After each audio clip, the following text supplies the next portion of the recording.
Ladies and gentlemen, welcome to Black History Month 2022.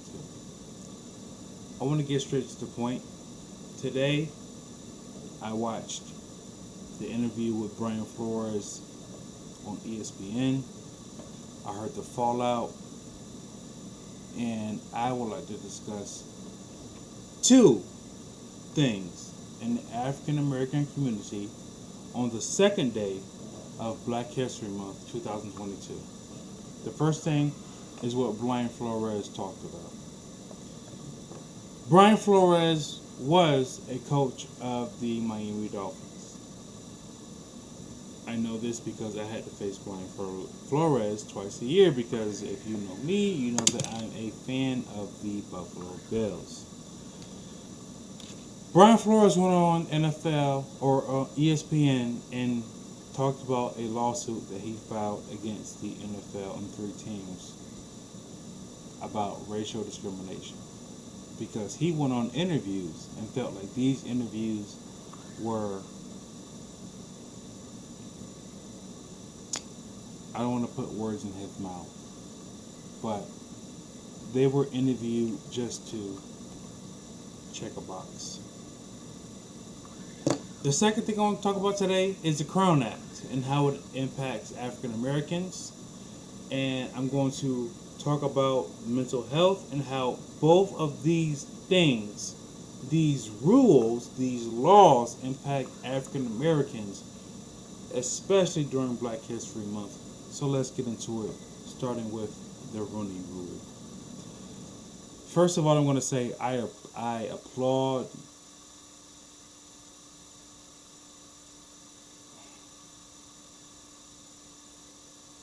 this black man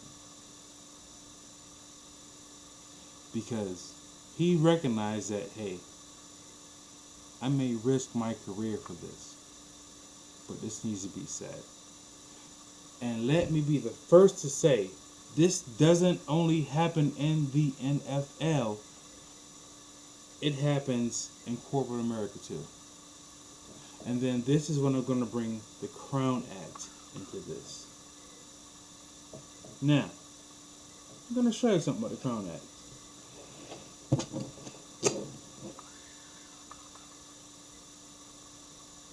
If y'all can see this,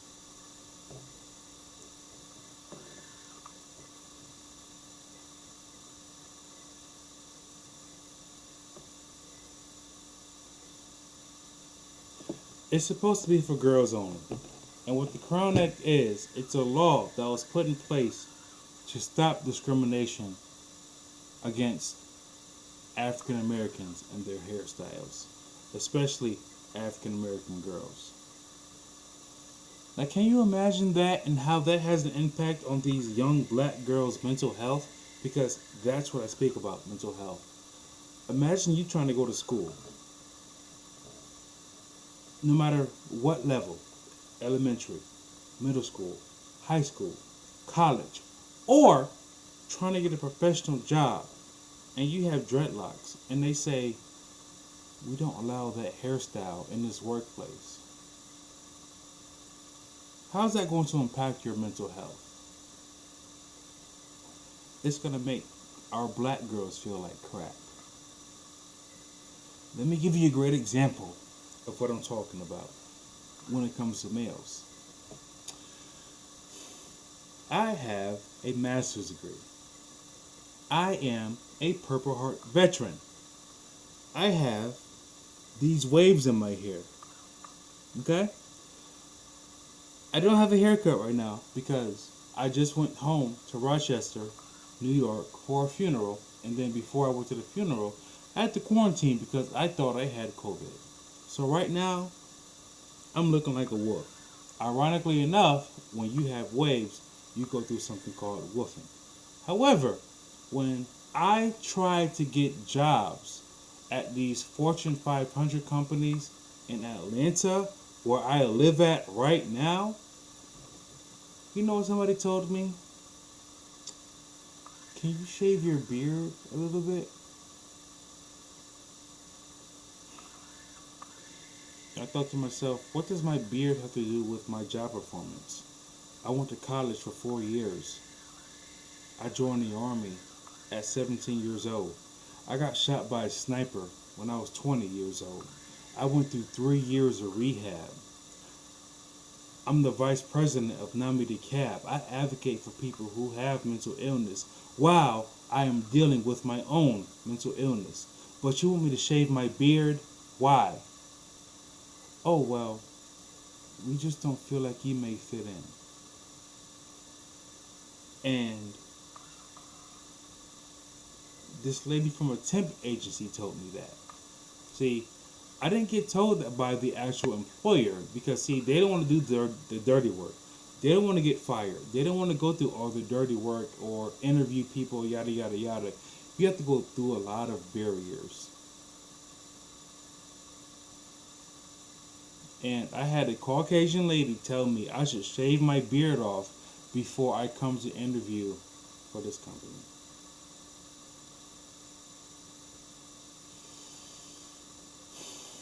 Then, when I did shave my beard down, guess what I saw when I went in there? I saw Caucasian men with beards down to their chest. But for some reason, I was seen as a threat. Now, let's go back to Brian Flores. I've been in positions before where I've had smoke blown in my ears. Oh yeah, come in for an interview, we gonna hire you, blah blah blah, you're a great fit, you're a great candidate, blah blah blah. You know why? It's because these candidates know, these jobs know they have to hire they have to interview a certain amount of black people for a job. I don't know anything about the NFL, but I do know this. In corporate America, I've had to go through multiple rounds of interviews just to hear, hey, you're overqualified. And I think it's because they didn't expect a black man like myself to have the qualifications that I have, a master's degree, to be a Purple Heart veteran, to have my own business, but still need a job. Then you go from, oh, you're not qualified to you're overqualified.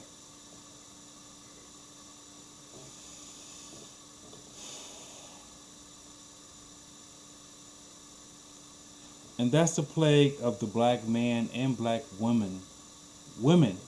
woman in corporate America. And obviously in sports America as well. You have this good old network that people know who they're going to hire before they hire them. And they just check a box. Oh, okay, well, we hired David Kendrick. Check. Okay, well, we interviewed Brian Flores. Okay, well, we're not gonna hire him, but hey, we checked the box. And this is not me saying that black people need to be hired just because they're black. But just like Brian Flores, I know that I was more than qualified for a lot of positions that I didn't get. Immensely. Between the Rooney Rule, which makes it a law to, I don't know if it's a law, but which says in the NFL, you have to hire a black candidate, and then the Crown Act, which is a law that says that you cannot discriminate against African Americans because of their hairstyles. Mentally, how are we supposed to feel? It's like no matter what we do, it's not good enough. Brian Flores, I don't know this man. Shit, if anything, I'm a Buffalo Bills fan. I was rooting for this man to lose against us, but I was us. When I say us, it's the Buffalo Bills and Josh Allen. But for him, I was rooting for him to win, and he won. Had a winning record. Went to go apply for jobs due to the Rooney rule. Didn't get one. And it's this thing that I say is the old boy network. People hire people who look like them. People fire people who don't look like them. That's what it is. And when it comes to our mental health, that's why you see now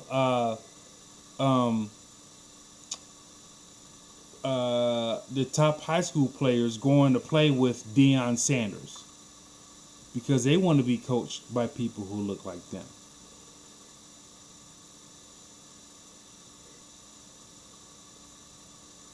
Because there's a new generation of black kids born in the late 80s, in the 90s, in the early 2000s who don't have that same mentality that our parents and our grandparents have. There are kids in the late 80s, in the 90s, in the 2000s who know nothing but freedom, who don't get to hear about how it was in the old days. So, the future is looking bright for all of us. Those kids born in the late 80s, in the 90s, and in the early 2000s. And when it comes to our mental health, the world is going to start dealing with a lot of black children who don't know anything about slavery, who have grandparents who don't know about slavery, who have grandparents who weren't a part of that. And we coming. And we are making our own decisions. And it's not racist for us to choose these black institutions or nothing like that. It's not. But one thing that black people know, we know where we are wanted and we know where we aren't wanted.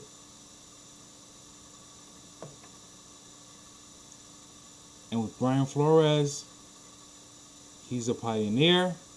And there are going to be a lot more people coming out. Because imagine what this man's mental health is like right now. I don't know Brian Flores, but I know that he coached in the NFL for a long time to be a head coach.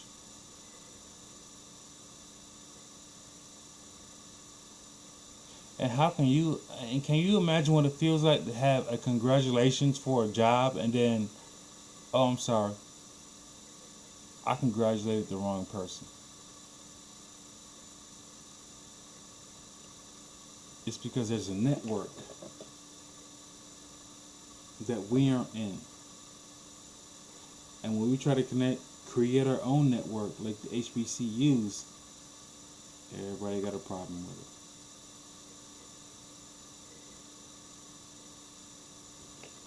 Happy Black History Month. I love what I do. I love these speeches. I love talking. There's going to be plenty more to come. I'll talk to y'all later.